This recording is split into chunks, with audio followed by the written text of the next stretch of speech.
Food is a favorite pastime for many, which is convenient because we need it to live.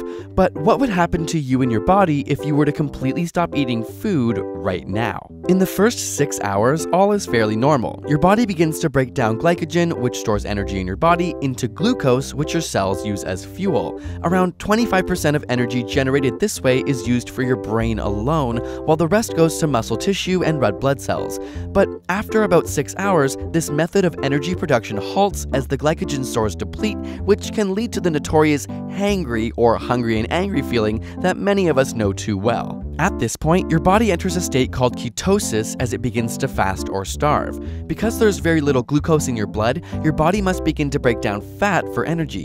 This fat is in turn broken down into fatty acids. However, your brain can't use long-chain fatty acids, which is a problem. Because there's no more glucose and the fats are too large to cross the blood-brain barrier, your brain changes modes and begins to use ketone bodies for energy, which are short-chain derivatives of fatty acids. This works for the time being, but ultimately only 75% of the brain's energy requirements can come from ketones.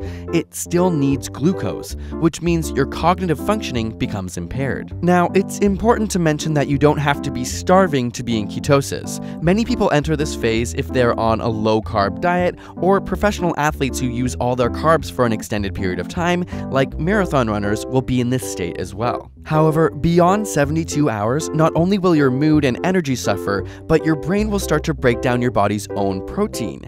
The proteins release amino acids which can be converted into glucose, which is great news for your brain, but bad news for your body. Basically, your body is cannibalizing itself by destroying your muscle mass. In women, undernutrition often shuts down the menstrual cycle as the body tries to reduce energy expenditure. Bone density diminishes, and both men and women may experience loss of libido. Within a few weeks, the body's immune system will be so weakened without any vitamins or minerals that many will die from disease. Otherwise, it will continue to use up all energy sources until there is no glucose, fat, tissue, or muscle mass left. One of the more common causes of death is cardiac arrhythmia or heart attack due to the tissue degradation in the heart, diaphragm, and body. This is fairly common in those suffering from anorexia.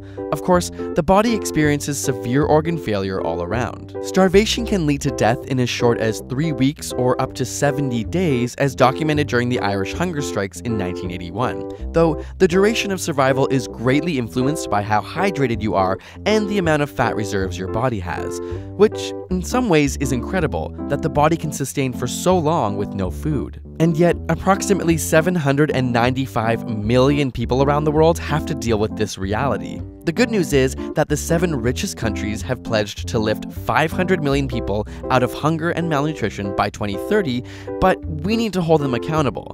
We're working with an organization called Global Citizen to do just that, and here's a really easy way that you can help out too. By sharing this video and then heading to the Global Citizen website form here, you'll be adding your voice to an important educational movement towards ending hunger worldwide. You can click the screen or use the links in the description. It really only takes a few moments. And subscribe for more weekly science videos.